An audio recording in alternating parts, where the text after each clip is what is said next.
So, how can children experience mindfulness at a primary age? Can they? How can it be placed into a primary curriculum? And why is it important for primary children to experience mindfulness? Hopefully, these questions I will come part way to answering today. But first of all, what is mindfulness?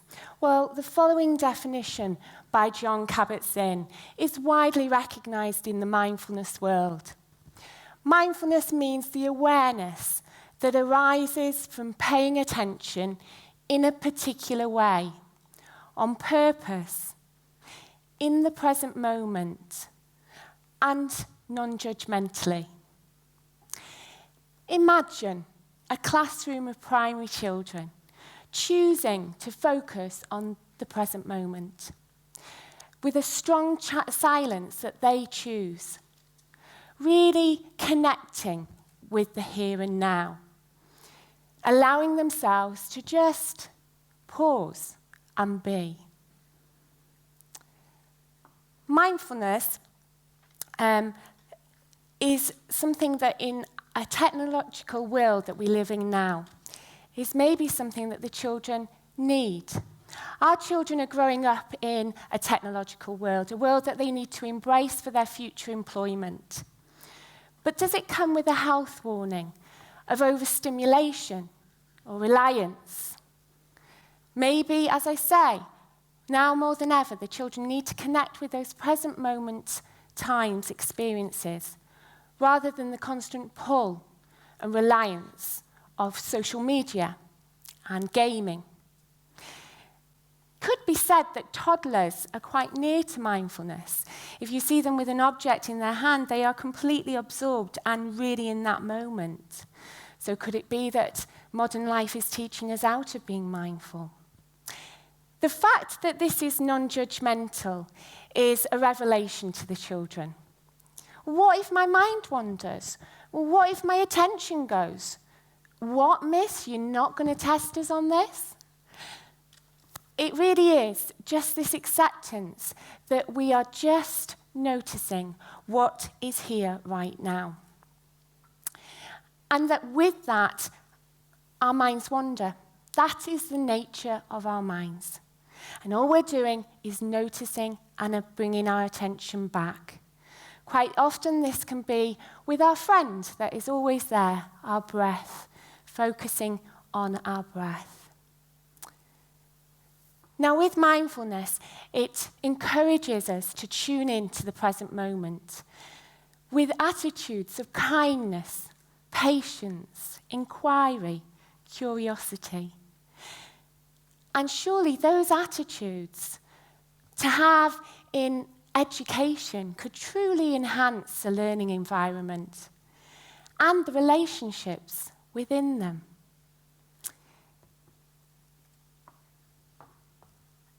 Now, it is encouraged, as I say, for this non-judgmental aspect, and the children really do welcome this. With the constant judging, testing, and targeting in school life, this is just something for them to pause and be, and something for them. So how can this fit into primary curriculum?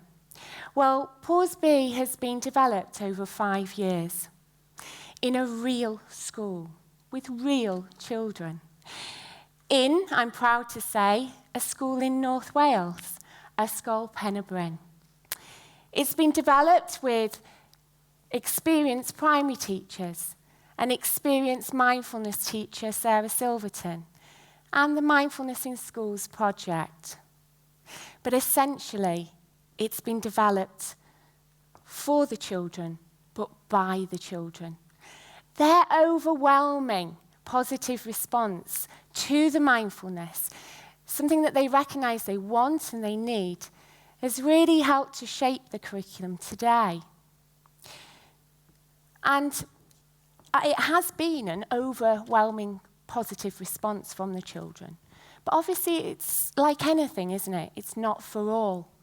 So we found that many children take to it straight away. They use it in and out of school. They introduce their parents and their siblings to it. Some take a little bit longer, and a few, well, in the words of a year 6 child, it's just not my thing, miss. And that's fine, because all we're doing is giving the opportunity to at least experience this. It's important that the children know why they're doing mindfulness and what mindfulness is. So with this in mind, the curriculum was developed with advice from a neuroscientist, Dejana Dushi from Bangor University.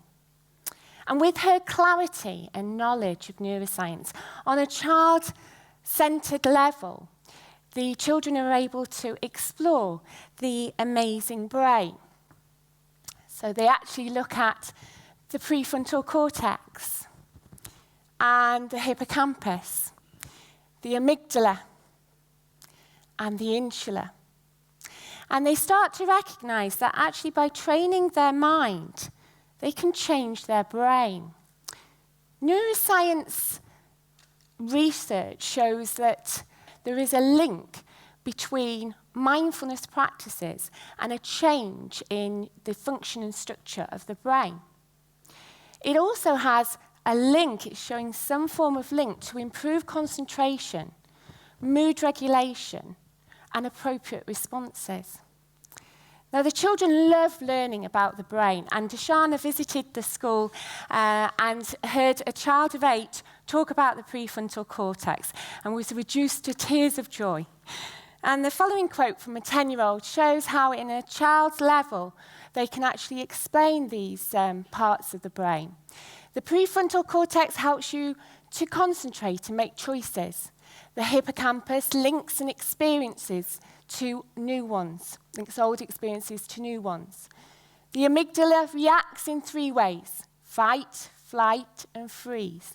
And don't forget the insula. This helps you to recognize your body sensations. Now, that's pretty impressive for a 10-year-old. But what blows my mind is that they can actually see how actions and these functions have a connection in their lives.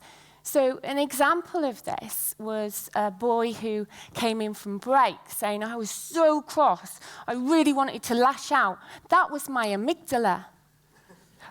But I chose to step back. That was my prefrontal cortex." That's quite powerful for them. And isn't it interesting that in education at the moment, there's a real emphasis on metacognition, learning to learn. And really, we as teachers don't learn about neuroscience or the brain in our training. And maybe it is something that would benefit both the teachers and the children. Because after all, isn't education about shaping children's brains? So the pause B is a bit of a play on words. It is pause, as in stop and be, and also pause, as in puppy pause. And one of the lessons looks into how puppies need training, that their minds that they wander off just as our minds wander off. And through training, they can come back and steady themselves. So it's a bit of a play on words. And the lessons are delivered, 6 lessons, in personal and social education. But what's really, really exciting in a primary situation is once those lessons, and within those lessons they learn about the brain, what mindfulness is, and also introduced to a series of different mindfulness practices. And what's exciting once they're delivered, it can then be embedded in the primary school because the teacher has the children throughout the day. So you can deliver lessons in a mindful way. Children can actually request to have practices, maybe before a test, before a performance, or just when they've had a busy break. And they do. They come in and they do. They ask for it. You can have lunchtime sessions, drop-in sessions, where children can come and do a mindfulness practice to steady themselves ready for their afternoon lessons. And they do. They actually come from the playground by choice to sit or stand and have mindfulness practices. So there's something there for them, isn't there? So teaching, really, the teacher has to have that experience and a mindfulness practice themselves. And really, the experience that the child has hinges on the experience and the practice of the teacher. It's led by your noticing. It's led by your experience of you finding it difficult and how it's affected your life. It needs to be delivered in a genuine and authentic way. Now, the teaching profession is quite challenging. And so it's said that mindfulness can help with improved concentration, mood regulation, appropriate responses, with attitudes of kindness, curiosity, inquiry, patience. Maybe this is something that can benefit teachers as well, to be able to embody this in the classroom and in their personal life may actually help with their stresses and strains. Now, I'm not standing here saying that this is a cure for all. Teach mindfulness, your children will concentrate 100%. Teach mindfulness, there will never be any arguments in the playground. Have a mindfulness practice as a teacher and you will not suffer from the stresses and strains of the profession. I'm not saying that. What I am saying is, in my experience, the children welcome this. They see something in this. And therefore, shouldn't we give them the opportunity to just have a go? Now, I'm going to finish up with letting the people that matter speak, and that's the children. So a series of quotes from the children and why they think mindfulness should be in the primary curriculum. So first up, I think mindfulness is an amazing thing to be able to do because it can help you to control your anger and help you to focus. It helps you to focus on the here and now. If you do mindfulness, it helps you to recognize things you may not have noticed before. Now, the second quote refers to a practice that we do called Fofbok, which means feet on the floor, bottom on the chair, just in case you wondered when I got the quote up. So I think mindfulness gives you control over your body. I would recommend using mindfulness because when I was busy coming in from break, I did a Fofbok and my mind and body was calm. It helps me to pause and be. When I feel very annoyed with my little sister, I can definitely say mindfulness helps me. Oh, and my sister. So whether it is dealing with sibling rivalry, whether it is problems in the playground, problems at home, whether it's before a test or before a performance, or whether it is just settling to their lessons, the children recognise that there's something in this. So shouldn't we let them have the opportunity to have that experience in a primary school? Thank you.